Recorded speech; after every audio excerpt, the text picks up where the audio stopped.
Am I audible? Sasan? Yes, sir, you are. Good morning, sir. Good morning. Morning, morning. How are you?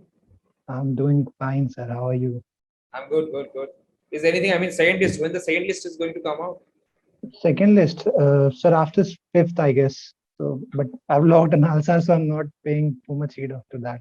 Yeah, definitely. How was your first reaction after checking the CLAT PG 2021 paper? Okay, because you people have done a lot of things. Okay, you have gone through a lot of judgments. After seeing that first paper, okay, that 2021 paper, what was your first reaction? What are the things that were going through in your mind that time? Okay. Sir, like when I entered the room, first of all, मेरा center था RML में पढ़ा था, and वहाँ पे मेरा UG का exam भी एक बार हो चुका है, तो I was like ठीक है, नॉर्मल है, वहाँ पे RML जा चुका हूँ मैं एक बार. So when I saw the paper for the first time, I was a bit taken aback. कि we were preparing for something else, but it was very easy. Of course, it was very easy, but I was surprised कि what was जो मैं expect कर रहा था वो आया नहीं. But still, क्योंकि मैं exams पहले दे चुका हूँ, one day exams और CLAT दे चुका हूँ, तो I know कि CLAT can shock. I've given UG to 2015, so वो एस्पेक्ट तो मुझे पता ही था कि यूजी कभी भी शॉक कर सकता है आपको, मतलब क्लैट कभी भी शॉक कर सकता है आपको. तो फिर I took my time, I read the paper once, and then I मुझे लगा कि ये तो काफी इजी पूछ दिया है. I was preparing for much worse thanks to Jurises. तो yeah, that was my first reaction, and I held my nerves. That's the only thing, I guess, that helped me a lot, because there were a lot of like small details that you have to catch. तो जो questions में थी, not लिख देते थे बीच में, या ऐसे ही कुछ ऐसे इंग्लिश का टर्म्स यूज कर रहे थे, तो आपको थोड़ा सा उसमें पेशेंस रखना था और पैनिक नहीं करना था. वो that help me a lot, I guess.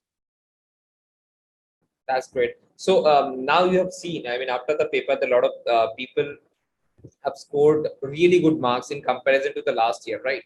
And the the first and foremost, the people, I mean, I hope you have gone through a lot of judgments by yourself also, right? Yes, yes, I And have. then there is basics too, okay? And there are 13, 14 subjects to be covered, okay? So, Sank, I mean, एक CLAT PG 2022 का बंदा जो अभी start करेगा, okay, what will you tell that particular person कि how to start with first of all, okay, and how to get along, because there are so many things to be studied, okay, like basics बोलो, judgments बोलो, उसके बाद basics के साथ 13 14 subjects, ठीक है, all those subjects are there. तो what would be your guidance to 2022 aspirants कि कैसे वो लोग start करें and get along with the time? What would be your guidance? So I guess firstly we have to understand the basics of every law, because if you don't get the basics you will never get the judgments. Because आप recently कोई भी judgment उठा के देख लीजिए, even Maratha judgment भी था, उसका basis तो इंदिरा साहनी और नागराज से लेके ही था. Until and unless you understand कि basics कहाँ से आ रहे हैं, और article 15(3) और 15(4), 16(4), 16(4)(a क्या है, you if you don't understand that, आप सीधे सीधे, अगर आपका लक है तो ठीक है, otherwise you cannot get the paper, because CLAT can ask everything under the sun. So you have to be prepared starting from the basics. And since this time the paper was quite different, not particularly case based, so I would recommend कि आप थोड़ा सा reasoning भी अपनी correct करिए. Maybe you can use the help of UG के जो वो रहते हैं, reasoning के, legal reasoning के, because I guess that also helped me a lot. And starting के लिए आई विल डेफिनेटली सजेस्ट कि आप अपने बेसिक क्लियर करो.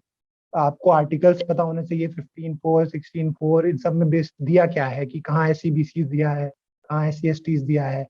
You have to be very thorough with that. And secondly, then you have to move on to the case laws and understand the gist of case laws, then get into the detail of case laws. That's what I will suggest. And of course you have to be like continuously attempting mocks and as much as MCQs as you can solve on the basics as well, because I was also solving the MCQs of the judiciary while preparing for this, so it helped me a lot with the basics, be it of constitution, be it of CRPC, be it of IPC. So it helped me a lot. That's what I'll suggest. Okay Shashank, one very important thing कि how to balance out all those things, क्योंकि अभी starting तो student basic से कर रहा है, ठीक है, एंड वो लोग कर देते हैं, बट अभी मार्च फरवरी 2022 आने के बाद तब एक साथ चीज आपको सब एक्यूमुलेट होना स्टार्ट हो जाता है, और आपके लिए भी शायद प्रॉब्लम होगा कि जजमेंट्स इतने हो गए हैं, 100 के ऊपर जजमेंट्स है या उससे भी ज्यादा है, बेसिक्स भी देखना है, रिवीजन भी करना है, इतने सारे सब्जेक्ट्स हैं, तो तब कैसे आप टैकल किए थे और क्या आप गाइड करोगे 2022 एस्पिरेंट्स को कि उस टाइम में कैसे आप बेसिकली बोलोगे? सर बेसिकली अगर I have to give the credit तो मैं जूलियस एस को ही दूंगा, क्योंकि they made it so easier for me. Revision classes चल रही थी, अगर आपको लगता है कि आपके बेसिक्स कवर नहीं हुए हैं तो एक बार आप उसको भी, मैंने सारी अटेंड करी। आपने बोला था कि ऑप्शनल है, मैंने फिर भी सारी अटेंड करी क्योंकि मुझे था कि कुछ भी छूटे ना, क्योंकि new teachers were teaching the revision classes. So obviously Venus ma'am ने जैसे पढ़ाया, मुझे कुछ नया सीखने को मिला कॉन्स्टी में। आरोही मैम ने पहले पढ़ा ही रखा था, तो it help me a lot. And secondly कि आप जैसे अपने नोट्स बनाते हो जब आप रेगुलर क्लासेस कर रहे हो, जैसे लॉन्ग टर्म अगर जैसे अभी स्टार्ट कर रहे हैं लोग, आप नोट्स अपने बना रहे हो, try to make it as crisp as possible, because जब रिवीजन का टाइम आएगा आप बहुत ज्यादा नहीं पढ़ पाओगे। And secondly for the case laws, आपके जो केस बुक थी जो आपने दी थी उसी पे मैं नोट्स बनाता था, क्योंकि मैंने बताया मैंने लाइव क्लासेस कम करी हैं, तो मैंने बाद में जब रिवीजन क्लासेस करी हैं तो मैंने उसी पे नोट्स बनाए थे। जैसे जर्नैल सिंह का आपने अलग से क्लास ली, पुट्टा स्वामी की आपने अलग से क्लास ली, तो मैं उसी पे नोट्स बनाता था। फिर रिवीजन के टाइम जो मेरे स्पेशल पॉइंट्स या मैंने अंडरलाइन कर रखा था या मैंने खुद से लिख रखा था, उस पर मैंने ज्यादा फोकस किया rather than reading the complete text, because it won't be possible for anybody to read the complete text। आप केस बुक के भी नहीं पढ़ सकते हो इतना, क्योंकि इतना ज्यादा होता है। तो वो मैं सजेस्ट करूंगा कि अपने नोट्स प्रिपेयर परमानेंट रखने अपने पास। बेसिक्स के भी आपको कोशिश करना है। मैंने क्या किया, मुझे कई लोगों ने भी सजेस्ट किया था इनिशियली कि आपका जो बेयर एक्ट रहता है उसके साइड में, क्योंकि मेरा बाइलिंगुअल था बेयर एक्ट, तो मैंने साइड में ही उसमें केस लॉ सारे मेंशन कर रखे थे year wise in a chronological order.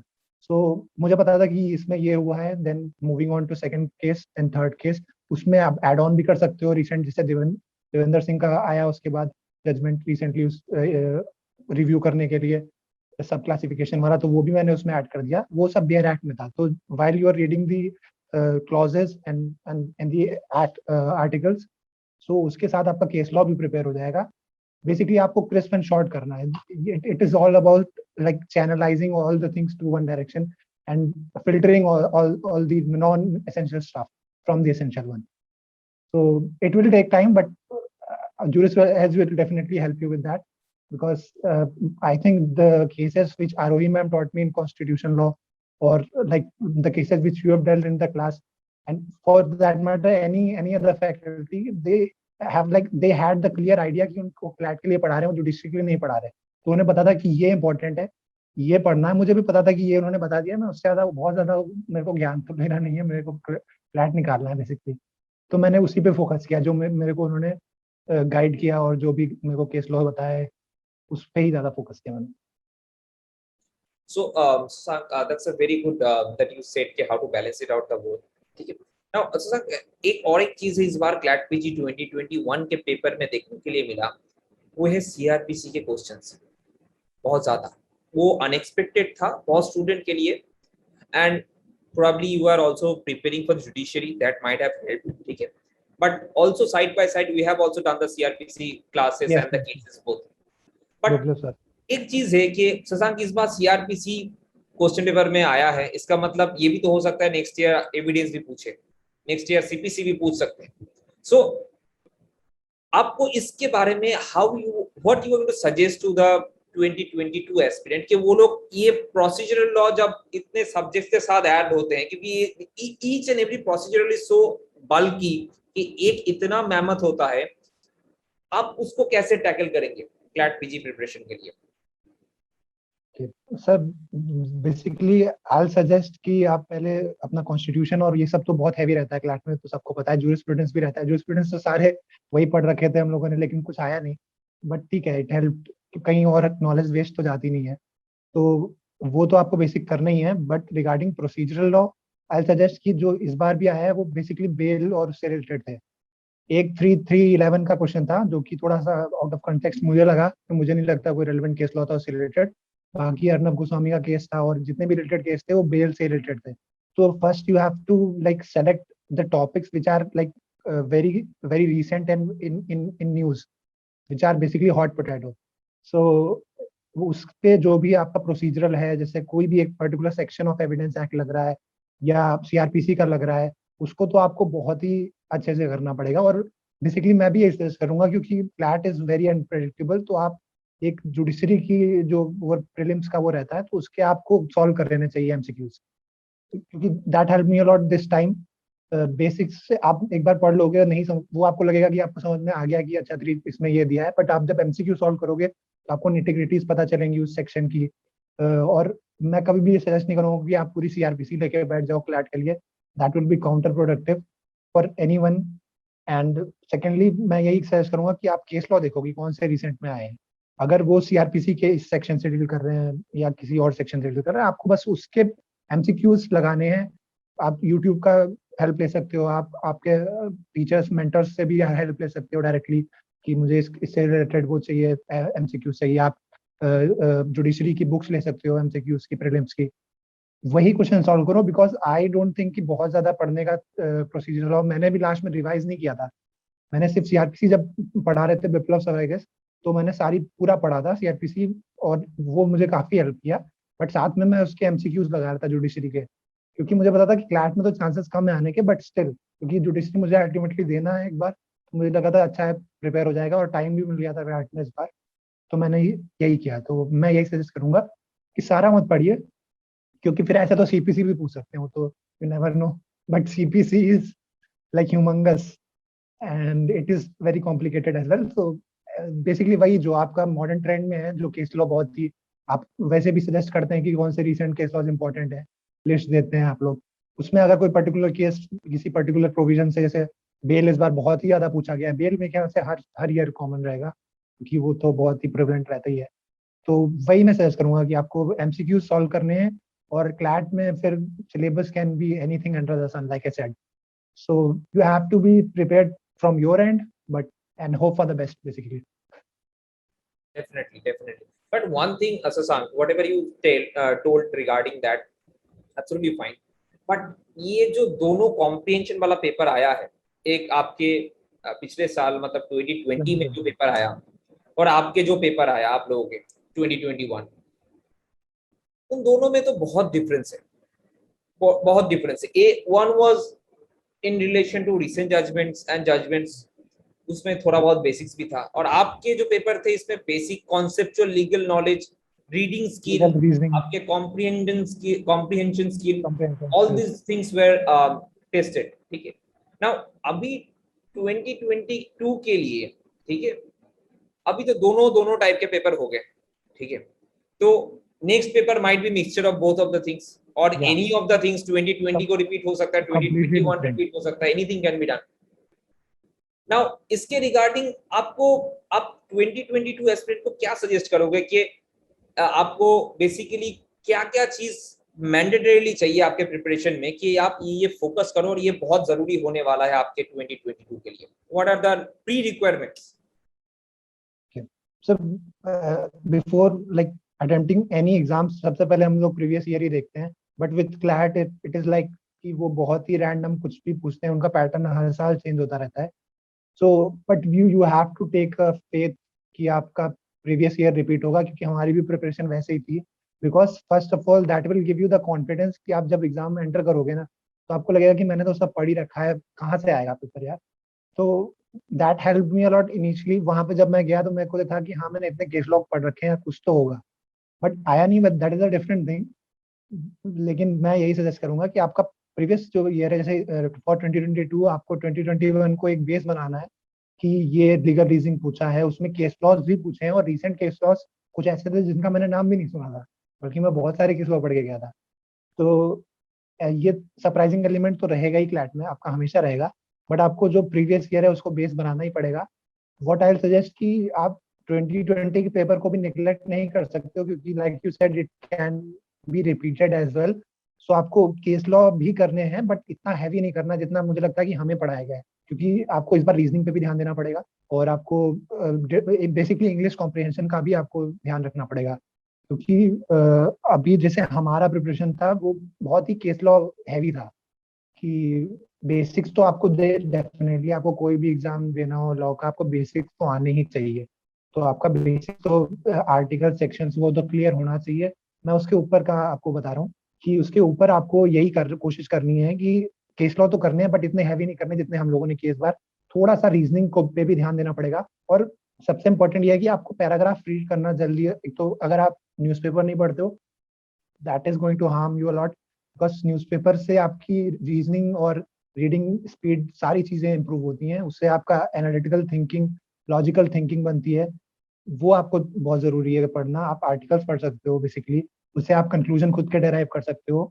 तो it is like an overall test of your personality rather than being a legal person, legal test. So आप कैसे किसी चीज को कॉम्प्रिहेंड करते हो, नॉट लिखा है कहीं पे तो आप नोटिस कर रहे हो उस चीज को कि नहीं कर रहे हो। आपको कई सारे पैराग्राफ पढ़ने, आपकी रीडिंग स्पीड अच्छी होनी चाहिए। जैसे हमको हमारे में क्या था कि हमें भी पढ़ना बहुत सारा था बट हमें पता था केस लॉ से है। We use to find a like एक कोई वर्ड मिल गया उस केस लॉ से रिलेटेड, तो हमें लगा, पता चल गया कि अच्छा ये तो इसको केस लॉ से है। We marked it. पढ़ना हमें भी बहुत पड़ा था comprehension, thanks to G research. तो बट हाँ, that what I will suggest, case law थोड़ा सा आपको इस बार कम करना पड़ेगा, लैंडमार्क पे ज्यादा फोकस करना पड़ेगा। जैसे अनुराधा भसीन से रिलेटेड, वो सॉरी एनी नागराज से रिलेटेड भी एक केस था बट वो बेसिकली उससे प्रॉपर नहीं था, बट उसके ही ऐसे अराउंड एंसिलरी था। तो वो आपको लैंडमार्क केसेस तो करने पड़ेंगे। मैं यही सजेस्ट करूंगा, अगर आपको टाइम अलोकेट करना है तो जो एक्स्ट्रा केसेस हैं उसको अवॉइड करिए और रिसेंट पे बहुत फोकस करिए। और जो एक्स्ट्रा का टाइम आपने निकाल रखा है वो आप उसको रीडिंग कॉम्प्रिहेंशन पे डेडिकेट करिए। आप आप इंग्लिश रीजनिंग के क्वेश्चन लगाइए, कोई दिक्कत नहीं है, क्योंकि वो बेसिकली हेल्प करेगा अगर सेम पैटर्न रिपीट होता है। अगर नहीं होता है तो then also you will gain the confidence कि मुझे आता तो है ही। ठीक है, मुझे भी शौक लगा, कई लोगों को हमारी जो लोग प्रिपरेशन कर रहे थे, फुल फ्लेजेड प्रिपरेशन कर रहे थे, उनको भी शौक लगा होगा। But it is all about holding your nerves, जैसे वो चकदे में बोलता है ना 70 मिनट, वैसे ही यहाँ पे 120 मिनट वो आपके हैं। आप कैसे अपने नर्व्स होल्ड ऑन करते हो। इवन आई लाइक टू से कि मेरा पेपर ऑलमोस्ट 1.5 आवर में हो गया था। I was so like intimidated कि पिछली बार आपने मेरे को बताया था कि लोगों के पेपर छूट गए। तो आई वॉज वेरी स्केर्ड कि मेरा पेपर ना छूट जाए। मुझे कोई दिक्कत नहीं, गलत हो जाए, मेरा सिलेक्शन नहीं हो, मेरी गलती से ना हो, that is all right, but paper छूटना was like I didn't want that. So मैंने पूरा कोशिश किया कि मैंने जहाँ पे डायरेक्ट क्वेश्चंस थे उन्हें डायरेक्टली अटेम्प्ट किया। मैंने बहुत ज्यादा कॉम्प्रिहेंशन रीड नहीं किए, बट कुछ कॉम्प्रिहेंशन ऐसे थे जैसे जो स्टूडेंट से रिलेटेड थे वो आपको पढ़ने ही पड़े। तो वहां पे भी मैंने 1-2 मार्क्स लूज किए अपने। बट ठीक है, दैट वाज माय स्ट्रेटजी। किसी और की स्ट्रेटजी कुछ और हो सकती थी। मुझे लगता है मैं पूरा पढ़ के भी दे सकता था, 2 घंटे में पेपर हो जाता मेरा। But I was sitting there idle for like half an hour कि सर पेपर ले लो, सर ने कहा पेपर नहीं लूंगा, अभी नहीं लूंगा। So whatever you were saying is absolutely true. But one thing जो बहुत इंपॉर्टेंट है 2022 एस्पिरेंट को जानना, कि उसके पीछे 2 पेपर है, एक 2021 का क्वेश्चन पेपर है, एक 2020 का पेपर, और दोनों ही बहुत अलग है। एक नॉर्थ पोल है, एक साउथ पोल है, ठीक है। और आप अगर आपके 2021 पेपर के हिसाब से प्रिपरेशन करो तो that will require reading skill, comprehension skill, analytical skill, आपके कॉन्सेप्चुअल लीगल नॉलेज। Whereas आप 2020 के पेपर के हिसाब से आप जाओगे तो it will require your recent judgments, your landmark judgments, your basic concept. तो 2022 को probably they have to do both, okay. And उसके साथ सब्जेक्टिव पार्ट भी ऐड होने वाला है, that was not there, okay. So it's a lot of things to be done, but definitely as we can't predict the CLAT, they can come up with any kind of paper, okay. So both will be definitely be there, okay. And another thing that Sasan, okay, there are a lot of subjects to be read, right? There are a lot of basics judgment, you told how to balance it out, all those things, okay. But इस बार जैसे एक subject आया CrPC, that was new subject that has been introduced, और बहुत ज्यादा पूछा गया था relatively in comparison to the previous years, right. Now is it true कि बहुत सारे स्टूडेंट्स हम लोगों को बोल रहे कि कॉन्स्टिट्यूशन उतना ज्यादा नहीं पूछा गया सर, या जूरिस्प्रूडेंस इतना ज्यादा पूछा नहीं गया।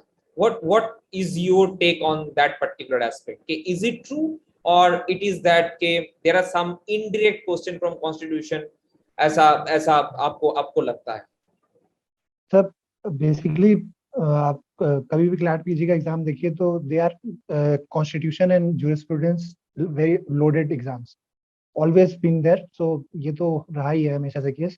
But while preparing for constitution when you read the judgements, आपकी एक एनालिटिकल रीजनिंग भी बनेगी। और जो इस पेपर में भी हेल्प करी, आप हम लोगों ने इतने कॉन्स्टिट्यूशन के जजमेंट्स पढ़े, इट हेल्प विद एवरीथिंग। आपको अगर कोई चीज, मतलब किसी ने एक पॉइंट ऑफ व्यू रखा है किसी जस्टिस ने और दूसरे ने उसको कॉन्ट्राडिक्ट किया है, तो you have to balance it out कि अच्छा उन्होंने ये बोला है, उनका ये counter counter is different. So आप ठीक है, डायरेक्टली अगर नहीं भी हेल्प करता है कॉन्स्टिट्यूशन लॉ पढ़ना या जूरिस्प्रूडेंस पढ़ना फॉर दैट मैटर, जूरिस्प्रूडेंस का मैं डील करूंगा, मैं बोलूंगा अभी थोड़ी देर में। बट फॉर कॉन्स्टिट्यूशन मैं तो सजेस्ट करूंगा कि सेम पैटर्न आप यूज करिए, बिकॉज अगर रीजन आप जजमेंट्स करोगे तो आप ऑब्वियसली आपकी रीजनिंग स्किल्स डेवलप होंगी, क्योंकि judgements are basically about reasoning. One जज gives one his own reasoning, his or her own reasoning.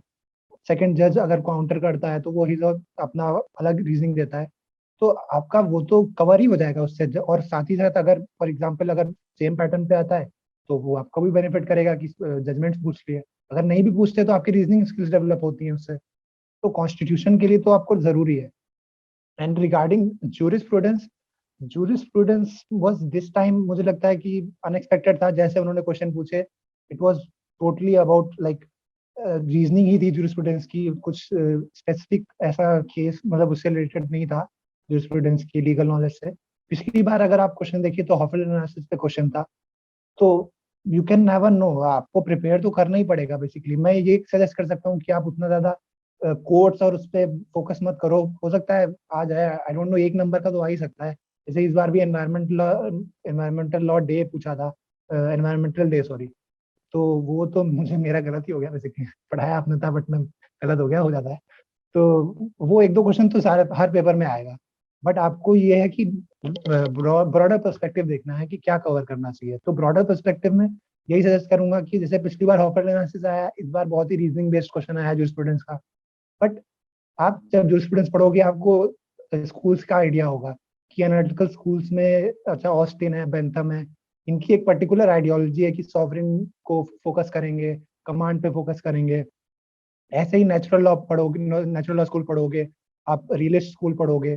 तो अगर फॉर एग्जांपल कोई रीजनिंग का भी क्वेश्चन आता है कि किसी स्कूल से रिलेटेड क्वेश्चन आ गया, या फॉर एग्जांपल पोजेशन या ओनरशिप या ऐसी किसी कॉन्सेप्ट से, राइट्स एंड ड्यूटीज से क्वेश्चन आ गया, आपका कम से कम ये होगा, आपको पता है कि ये पर्टिकुलर एस्पेक्ट से रिलेटेड आसपास क्या टेरिटरी है इसका, आपको नॉलेज होगी पहले से ही बिफोर अटेंडिंग द क्वेश्चन। उससे अगर सेम पैटर्न रिपीट होता है then also it will help you. तो jurisprudence and constitution and PIL, three subjects, तो आई सजेस्ट कि आपको ब्लाइंडली पूरी तरीके से पढ़ना है। सारे सारे नहीं पढ़ने, बट जो भी आप सजेस्ट करो, आपकी कोचिंग सजेस्ट करे, वो आपको कंप्लीटली पढ़ना है ब्लाइंडली, क्योंकि वो आपको डायरेक्टली इनडायरेक्टली हेल्प करेगा ही करेगा। नो डाउट आप सीआरपीसी पे एक बार लीप ऑफ फेथ ले सकते हो कि नहीं आए, आप एविडेंस भी ले सकते हो। इवन आपको पर्सनल लॉ भी पढ़ना ही पड़ेगा, क्योंकि ये क्वेश्चंस कुछ तो रहते ही हैं। इस बार भी जैसे गार्जियन वाला क्वेश्चन था जो मैंने बताया था, तो आपको वो तो कंप्लीटली करने पड़ेंगे। कुछ कुछ ऐसे सब्जेक्ट्स हैं जो आपको बेसिक से लेके आपको उसका थोड़ा सा एडवांस नॉलेज भी होना ही पड़ेगा। जैसे कॉन्स्टिट्यूशन हो गया, जूरिस्प्रूडेंस हो गया, पर्सनल लॉ हो गया, आई पीआईएल हो गया। आप थोड़ा सा अगर लीव लेना चाहते हो तो कॉर्पोरेट लॉ में ले सकते हो, आईपीआर में ले सकते हो, क्योंकि प्रोबेबल नहीं है, बट क्लैट तो कुछ भी पूछ सकता है, बट ठीक है वो प्रोबेबल नहीं है। बट श्योर शॉर्ट है कि आपका कॉन्स्टिट्यूशन, जूरिस्प्रूडेंस, पर्सनल लॉ और आपका पीआईएल, इन सबसे क्वेश्चन तो आने ही आने हैं। तो आपको ये तो बेसिक्स के साथ जो भी आपका आप मटेरियल प्रोवाइड कर रहे हो या आप क्लासेस ले रहे हो, वो तो आपको करना ही करना पड़ेगा। बेसिकली वो हेल्प करेगा directly indirectly. That's what I feel इस पेपर को देने के बाद। और इसने किया, मुझे भी किया हेल्प, क्योंकि मुझे बहुत ज्यादा जरूरत नहीं पड़ी पढ़ने की comprehension. That's great. That's great. Acha. So, Sasank, you were there with us for a long time. Okay. And how was the journey with us so far? How was the journey with Judicious so far? Okay. And what are your takeaways from this journey? Yeah. So the journey for me has been like exceptionally good, because I joined the LLM batch like late in December or January. So मेरा काफी मैंने देखा था, मेरे almost 250 वो थे, आपकी classes थी जो पहले मैंने मिसिंग थी, या मैंने तो फिर उसको मैंने रिवीजन से पूरा, मतलब 2x, I told you yesterday, मैंने 2x पे लगा के मैंने उसको कंप्लीट किया, नोट्स अपने कंप्लीट किए। और उसको, और फिर साथ में मॉक्स भी देता था जब फर्स्ट वो हुआ आपका ऑल इंडिया ओपन मॉक हुआ, तो उसमें काफी आई performed very, like it was terrible, but ठीक है, मुझे पता था क्योंकि यूजी की प्रिपरेशन से मुझे काफी हेल्प मिली है, तो मुझे पता था जब आप इनिशियली जाते हो, ऑब्वियसली इस बार तो चलिए मैं लीगल बैकग्राउंड से था, पिछली बार तो मैं पीसीएम के बैकग्राउंड से था, जब मैंने यूजी दिया था तो मुझे बिल्कुल ही कुछ नहीं आता था। तो अभी ये था कि क्योंकि मैंने आरजीएनओ से पढ़ रखा था, मुझे थोड़ा बहुत आइडिया था लॉ का, तो ये था कि आई नो कि मैं कवर कर लूंगा, और मेरा कॉन्स्टिट्यूशन स्पेशलाइजेशन भी था, तो that also help me a lot, because मैंने स्पेसिफिकली फोकस करके काफी सारे कॉन्स्टिट्यूशन के एस्पेक्ट्स पढ़ रखे थे कॉलेज में। And juris has helped me in connecting the dots, like I said yesterday, कि मैंने सेक्शन सारे पढ़ रखे थे, बेसिकली लाइन से इवन सीआरपीसी आईपीसी, बट जैसे ही उन्होंने कनेक्ट करना बताया कि जैसे आपका 335 आर्टिकल है उसका कॉन्स्टिट्यूशन का, वो आप इधर से कनेक्ट करोगे 16(4) के साथ, कि आपको बैलेंस आउट करना है एडमिनिस्ट्रेटिव एफिशिएंसी भी, उसके साथ आप कॉन्स्टिट्यूशन अमेंडमेंट, कौन से कॉन्स्टिट्यूशन अमेंडमेंट से आया, फिर वो कॉन्स्टिट्यूशन अमेंडमेंट नागराज में अपहेल्ड हुआ, तो ये एक सीक्वेंस बना, एक स्टोरी की तरह मुझे समझ में आई चीजें। मुझे पहले पता था कि नागराज में कुछ बात हुई थी, मुझे सारा आइडिया था कि ये था, ये इसमें ये था, बट वो स्टोरी की तरह जब कनेक्ट हो गया ना, तो अब वो अभी भी मेरे दिमाग में है। वो तो जब आप तुरंत पढ़ते हो, जैसे कॉलेज में सबको पता है कि आप लेट नाइट, मतलब लास्ट नाइट स्टडी करते हो, फिर आप एग्जाम देते हो, पास हो जाते हो, ठीक है, वो आपके एग्जाम के लिए वहाँ ठीक है, but competition is a different ball game. So आपको यहाँ जूरिसेज में मुझे वो कनेक्ट, जैसे कहते हैं कैटलिस्ट मिला मुझे, कि चीजें मुझे मैं कनेक्ट करना सीख गया कि अच्छा इसके साथ ये पढ़ रहा हूँ, इसके साथ ये सेक्शन पढ़ना है, उसके साथ ये केस लॉ पढ़ना है, केस लॉ में ये हुआ, इसके बाद ये अमेंडमेंट आ गई, जैसे 16(4)(a) जब इंदिरा साहनी का जजमेंट आया, उसके बाद अमेंडमेंट वो लोग लाए। तो ये सारी चीजें बुक्स में दी होती हैं, लेकिन बुक से पढ़ना और लाइव क्लास में पढ़ना और किसी के बताया जा रहा, मतलब कोई बता रहा है आपको, उससे पढ़ना, different thing, completely different thing. आप बुक से एक बार मिस आउट कर सकते हो, बट 3-4 बार आप रिपीट करते हो, जैसे आप आप जूरिसैज ने आप रिवीजन क्लासेस भी लगाई हमारी, तो वो रिफ्रेश होती थी ये चीजें। उसके बाद मॉक्स जो आपने कंडक्ट कराया, उससे भी वो चीजें रिफ्रेश हुई, उसमें भी पूछा कि कौन सा अमेंडमेंट किस उसके बाद आया, तो ये सारी चीजों ने हेल्प किया। जूरिस्प्रूडेंस के एस्पेक्ट्स भी जैसे ब्रशअप काफी हुए। जूरिस्प्रूडेंस तो मैंने मुझे याद है शायद फर्स्ट सेकंड ईयर में पढ़ा था। जूरिस्प्रूडेंस, आपको भी पता होगा कि लॉ स्टूडेंट्स काफी उससे भागते हैं जूरिस्प्रूडेंस से, एंड एक स्पेशल आपने बुक भी प्रोवाइड करी थी हमें जूरिस्प्रूडेंस की, तो उससे भी मैंने अपने कॉन्सेप्ट क्लियर किए। उसके बाद क्लासेस मैंने जूरिस्प्रूडेंस की लगाई, और मुझे नहीं लगा कि जूरिस्प्रूडेंस से भी मतलब ही डरते हैं क्या, ऐसा क्या है, लेकिन ठीक है, मुझे भी पता है कि क्लैट पीजी के हिसाब से आपने पढ़ाया, jurisprudence is a very vast subject and it should not be taken granted, and jurists has basically helped me in filtering the things. There is like an ocean of knowledge, legal knowledge revolving around us. So jurists was like a filter कि मुझे पता है कि इतना पढ़ना है, उतने को रिवाइज भी करना है, because revision as you said बहुत नेसेसरी है। At the end of the day आपने रिवाइज किया होगा तो आपको वो क्लिक कर जाएगा पेपर में, यार ये तो मैंने पढ़ा, 2 बार पढ़ा था, तो पक्का मतलब इस पे लगा भी सकता हूँ, गट फीलिंग से भी आप लगा सकते हो। तो नैरो डाउन करने में बहुत हेल्प किया जूरिस एज ने मेरे को। मैंने थोड़ा लेट ज्वाइन किया, बट ठीक है, मेरी को आई वाज नॉट कंफर्म कि मुझे करना क्या है आगे, तो बट स्टिल मैंने कैचअप कर लिया। मैं दिन में शायद आई गेस 4-5 क्लास लगा लेता था, क्योंकि पिछली वाली भी कवर करनी थी। ऑलमोस्ट 250 क्लास थी पेंडिंग मेरी पहले से, तो वो कवर करी मैंने। थैंक्स कि आपने रिवीजन क्लासेस रखी, मुझे तो बहुत अच्छा लगा कि मेरे सारे बेसिक्स थे, जो वो शायद कॉन्स्टिट्यूशन लॉ स्टार्ट हो चुका था पहले से या खत्म होने वाला था जब मैंने ज्वाइन किया, तो मैंने आरोइड में मैम के लेक्चर्स देखे, और ठीक है, मुझे कोई ऐसा सच डाउट हुआ नहीं, वो मैंने अपना, अगर हुआ भी तो मैंने कंफर्म कर लिया, बट स्टिल जो उनके लेक्चर्स थे और रिवीजन क्लासेस थी, इन सब ने बहुत हेल्प किया मुझे एक स्ट्रीमलाइन अप्रोच अपनाने में।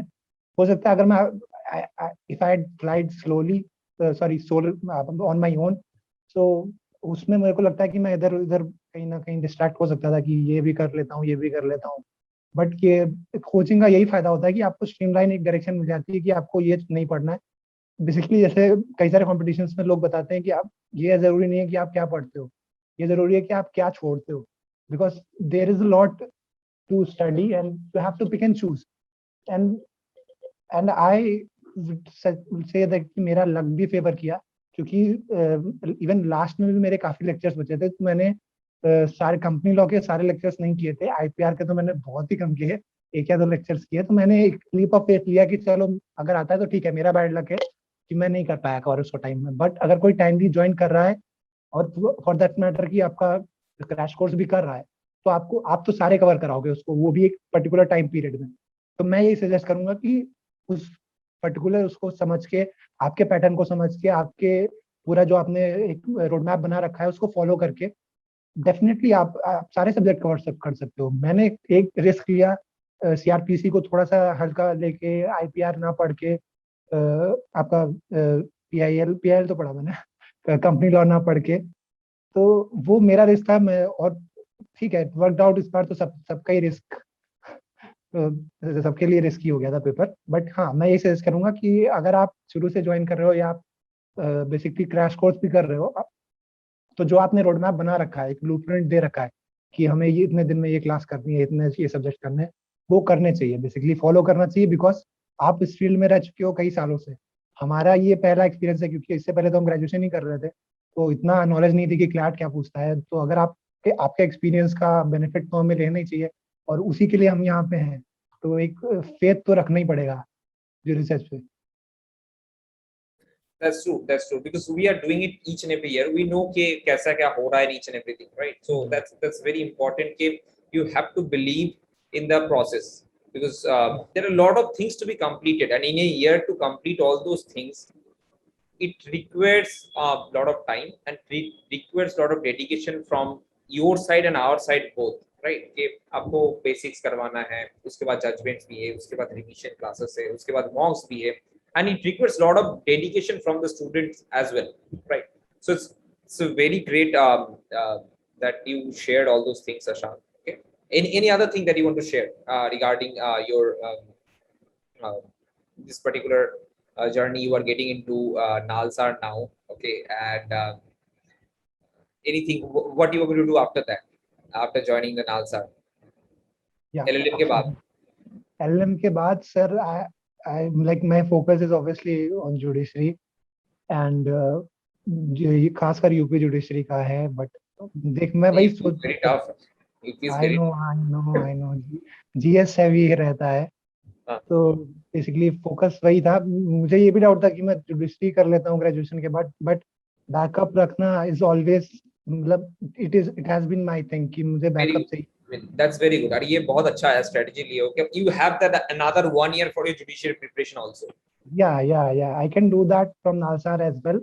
I know I won't be getting too much time for that, but हाँ, उसमें भी अब मुझे फोकस करना ही पड़ेगा। I'm just hoping कि जल्दी वैकेंसी ना ही आए, मेरे लिए बेटर है।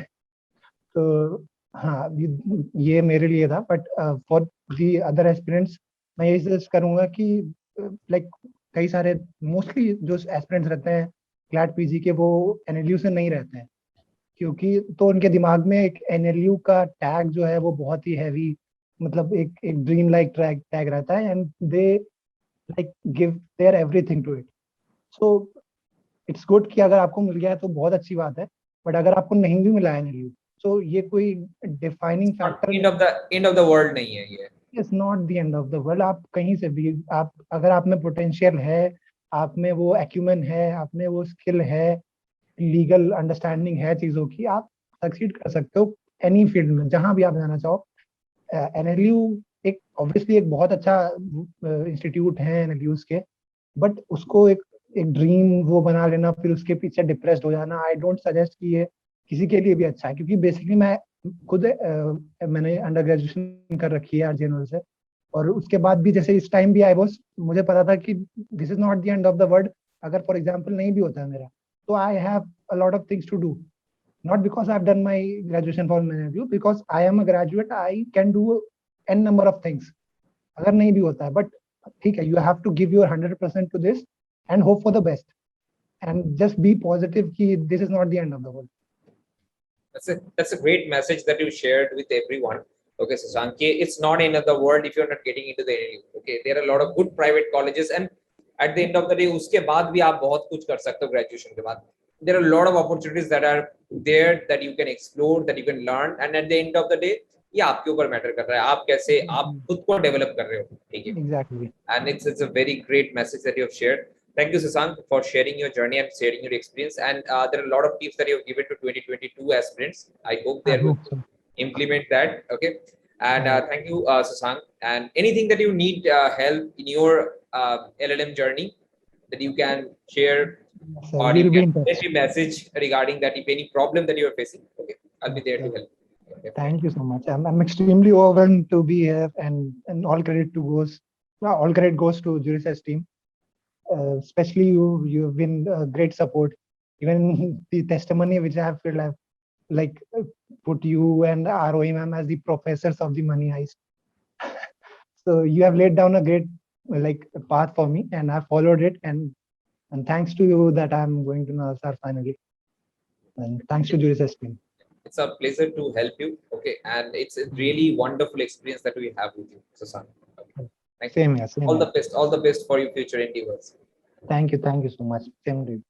Thank you. Thank you, sir.